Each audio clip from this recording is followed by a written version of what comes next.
Együtt hallgattuk az összeállítást Kósa Zsuzsannával, a Fővárosi Bíróság tanácselnökével és Ritter Andreával, klinikai szaxiológussal, a változás rendelő vezetőjével. Jó napot kívánok mindkettőjüknek! Jó napot kívánok! Helytállóak a statisztikák, amelyeket én találtam? Biztosan helytállóak a statisztikák, valóban a bontóperek száma az gyakorlatilag stagnálást mutat, igazából az élettársi kapcsolatok számának emelkedése folytán kezd el bizonyos mértékig csökkenni, de ez a bírósági statisztikákban még nem nagyon jelenik meg.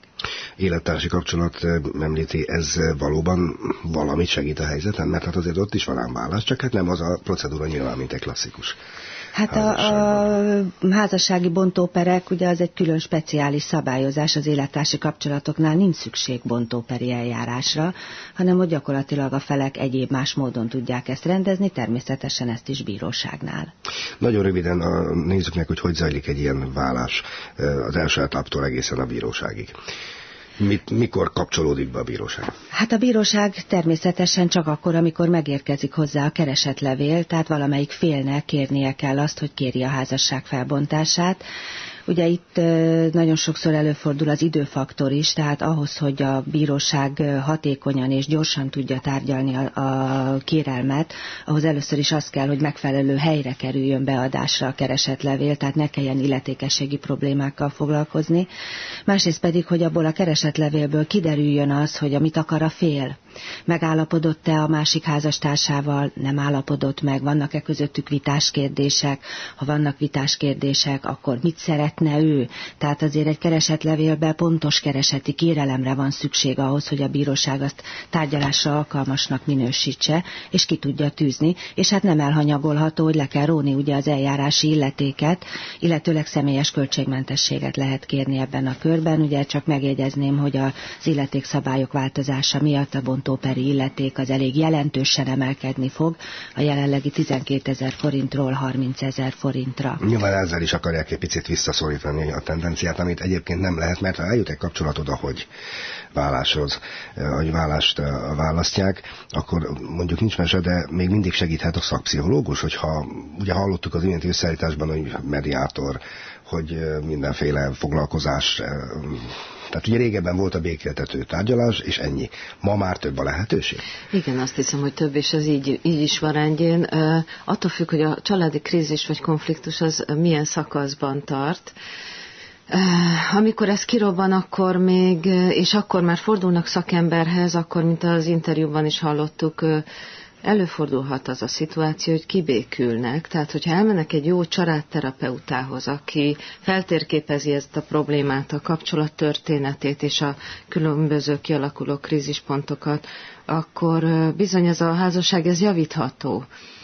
De hát ők el sem jutnak egyébként a bírósághoz sok esetben, hiszen ők elmennek a családterapeutához, vagy párterapeutához, és az ő segítségükkel tovább folytatják a kapcsolatot. Amikor már úgy döntenek, vagy az egyik fél legalább úgy látja, hogy válni szeretne, és beadja a bírósághoz a keresetet, akkor inkább a mediációra van szükség. Akkor is előfordult már a praxisunkban, hogy családterápiát javasoltunk, mert úgy tűnt nekünk, hogy ugyan ez egy hirtelen döntéstől vezérelve vállást javasoltak, vagy vállást határoztak el, de mégis ez még változtatható volt. Sokszor elhamarkodott lépés, tehát rögtön azt mondja, hogy hopp, akkor vállunk és szervusz. Hát nézze, azért mire az ember beadja a vállókeresetet, addig sok minden történik abban a családban. Sok a szenvedés, sok a kínlódás, ezt is tudjuk, de nyilván nem lehet általánosítani. De a mediáció az, ami ebben a szakaszban szerintem nagyon fontos, mert ennek segítségével gátolhatjuk azt meg, hogy évekig, 3-4 évig tartson egy vállóper, mint ahogy itt az első interjúban is hallottuk. Mert hogyha elmennek egy mediátorhoz a pár, és a különböző vitás kérdéseket, ez főleg anyagi természetű, vagy a gyerek elhelyezés körül probléma szokott lenni. Tehát, hogyha ott megegyeznek, akkor a bíróságra már egy leírt dokumentummal mennek, és nem tart hosszú ideig a vállóperi eljárás. Jó esetben, hát igen, mert ugye az eljárás, a bontóperi eljárás az gyakorlatilag két irányba tud elmenni. Az egyik az, amikor a felek megállapodnak, ezt hívja a köznyelv az úgynevezett közös megegyezéses válásnak. Ekkor tulajdonképpen a bíróság semmi más nem tesz, tehát ez egy mint a feleket személyesen meghallgatva az ő perbeli megállapodásukat jóváhagyja. Ez azt jelenti, hogy megállapodnak ugye a törvény által előírt úgynevezett járulékos kérdésekben, mint a gyermekek elhelyezése, a velük való kapcsolattartás, a részükre fizetendő tartásdíj, a közös tulajdon, az ingóvagyon megosztása, illetve az utolsó közös lakás használata. Igen, mert nagyon fontos, hogy a házasságban szerzett ingóság és ingatlan. Nem, ezt a törvény így írja elő, hogy a közös megegyezéshez ezekben a feltételekben kell megállapodni. Na most ugye a probléma, tehát hogyha ebben meg is állapodtak a felek, és akár saját maguk, akár pedig egy mediátor, vagy egy családterópa, vagy, és ne hagyjuk ki az ügyvédeknek a borzasztó fontos szerepét, akik a per első bírái, ugye mondhatjuk, hiszen az ügyfél hozzájuk fordul, és sikerül a felek között egy kommunikációs helyzetet létrehozni, mert nagyon sok esetben ugye a kommunikáció a legnagyobb probléma. Van, amikor nem is tárgyalnak már egymással, csak leveleznek. Vagy pedig nem hajlandók a problémáikról beszélni. Ebben az esetben ugye a bírósághoz már egy kész helyzettel jönnek, és a bíróság azt jóváhagyva felbontja a házasságukat. Tehát ilyenkor még, ha kiskorú gyerekek vannak is, a keresetlevél beadásától számítva, hát 6-8 hónap alatt 2 tárgyalás, mert kötelező a kiskorú gyermeknél 2 tárgyalást tartani, meg tudnak állapodni, és felbontják a házasságukat. Ugye ez nagyon fontos, hogy a bíróság nem jogsegélyt nyújt, az ügyfél helyett ugye nem nyilatkozhat, a bíró mindig ugye a mérleg nyelve, és hát komoly korlátok vannak, hogy mit tehet, mert ugye elvileg nem segíthet pro és kontra sem.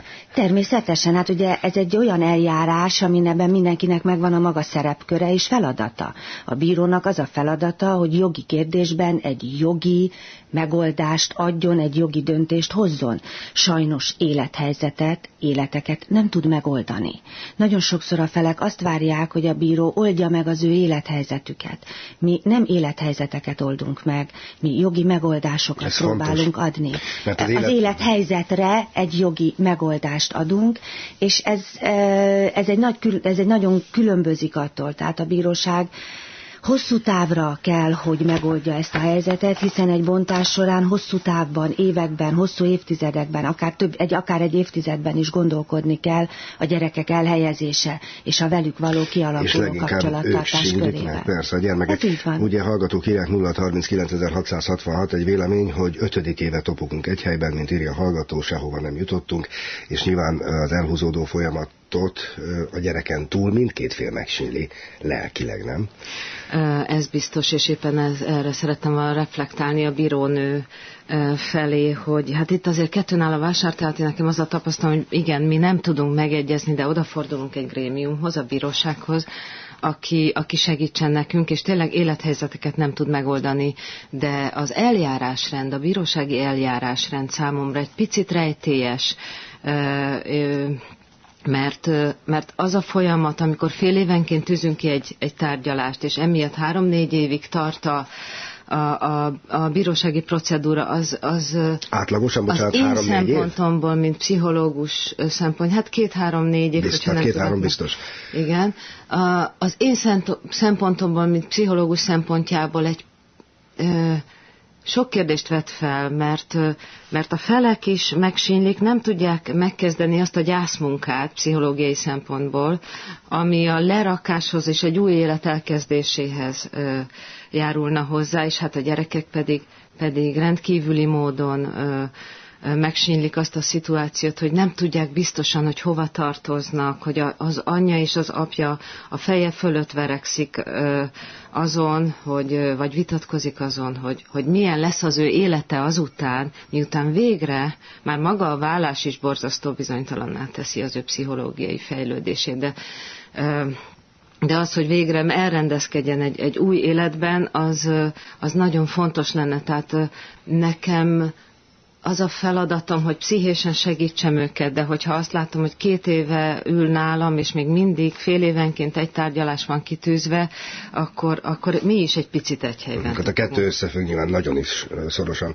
De azt írja, hogy hallgatónk, létezhet ilyen, nyilván a bíró nagyon sok esetben elfogult. A döntésnek sokszor köze sincs az igazsághoz. Ez ugye érdekes kijelentés, mert a bíróság eleve nem lehet elfogult, de van olyan, hogy emberileg hát nyilván megérinti egy ügy?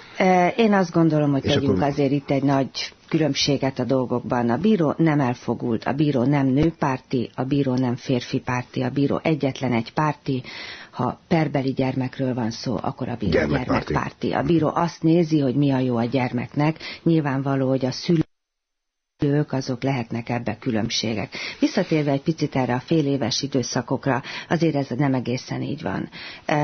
A családjogi pereket, tehát a bontópereket első fokon az úgynevezett helyi bíróságok tárgyalják. Ami azt jelenti, hogy leterheltségüktől függő nyilvánvalóan, hogy mikorra tudja a tárgyalást kitűzni. Általában én azt tapasztaltam, hogy Budapesten legalábbis 2-3 hónaponta van tárgyalás.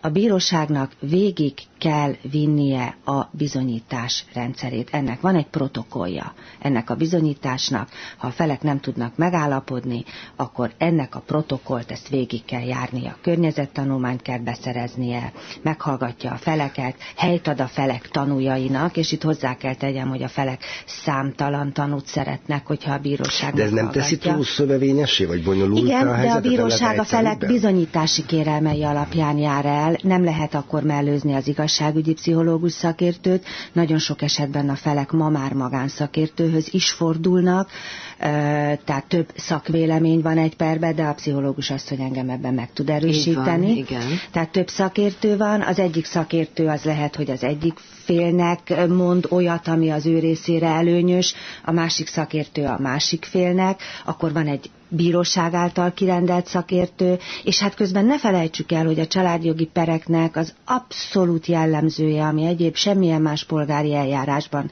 nincsen, az, hogy nálunk a per akkor kezd élni, amikor a felek kapcsolata megromlik, és tárgyalásról tárgyalásra mindig történik valami.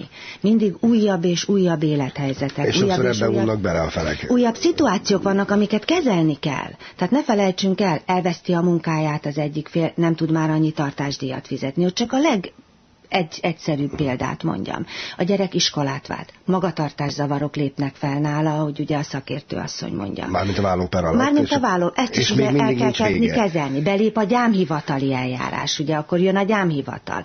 Elindul az, hogy nem biztosítja a kapcsolattartást az egyik fél. Mindenki a másikat okolja. Gyámhivatali határozatok tömkelege van. Tehát gyakorlatilag sok esetben fordul az elő, hogy a bíró a következő tárgyaláson egy merőben új szituációval találja szembe magát, amit szintén kezelnie kell. Tehát ma már a családjogi bírók, hogy befejezzem a mondatot, nagyon próbálnak azért arra ügyelni és odafigyelni, hogy lehetőleg valóban minél gyorsabban próbálják meg az eljárást befejezni. Nyilván vannak eltérő helyzetek is, hiszen magunk is mindannyian tudjuk, hogy mennél tovább tart, annál több probléma, krízisszituáció, konfliktus helyzet merül fel. Ritter Andrea. Láttam, hogy sokszor ingatta a fejét, nagyon nagyon és volt ingatás is. Fejemet, igen.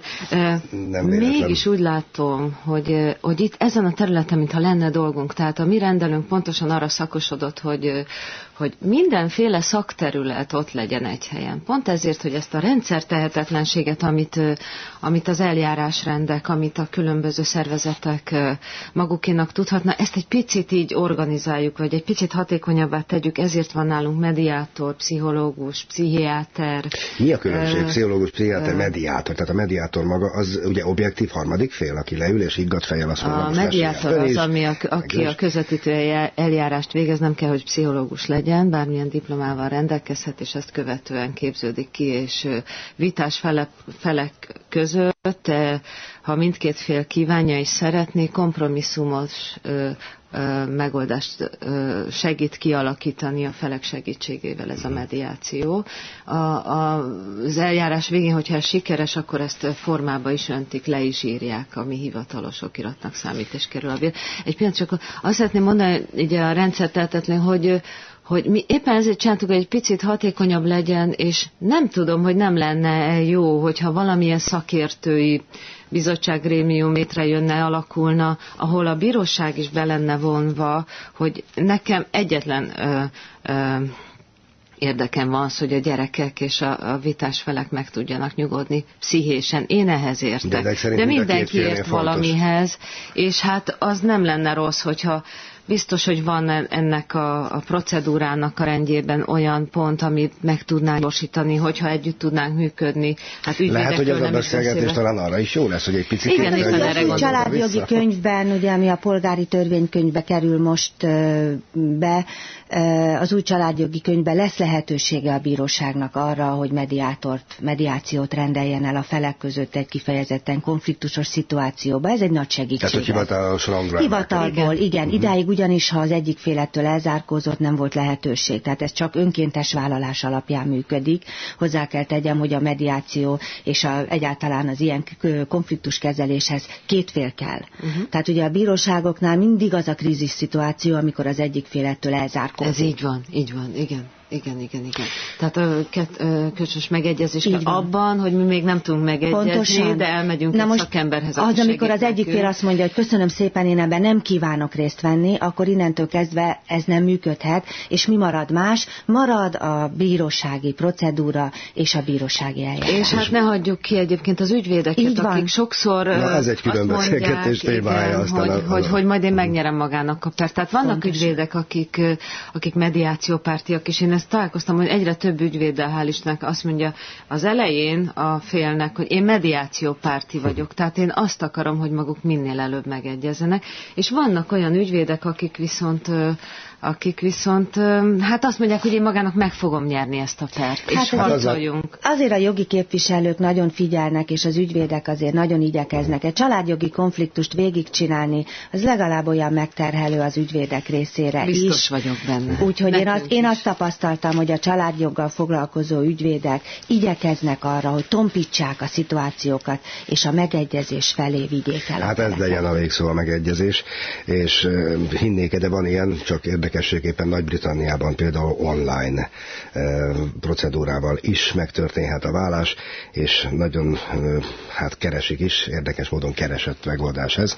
Ott minden 10-ből 3 vállást így intéznek el. Persze az lenne a lényeg. Igen, de tegyük rögtön hozzá, mielőtt itt rögtön fölhördülne a hallgatóság, hogy ehhez az kell, hogy meghatározott ideig, jó pár évig, ezt ott jogszabály írja elő, a felek először is regisztrálják azt, hogy ők már külön élnek, másrészt pedig el kell legalább telnie 3 évnek ahhoz, hogy ez az úgynevezett online válás megtörténjen, mert azért ott is megköveteli a törvény azt, hogy a felek rendezzék a kapcsolatukat, és ez a 3 év, azt hiszem 3 év, de ebben nem vagyok biztos, de tehát ez az eltelt idő, ez megfelelő kell, hogy legyen arra, hogy kialakuljon az a fajta rend, amit aztán utána már imáron a szülők saját maguknak is éreznek. Hát persze, más a jogrendszer. Én köszönöm, hogy itt voltak velünk Kósa Zsuzsanna és Ritter Andrea. Hamarosan hírek napközben.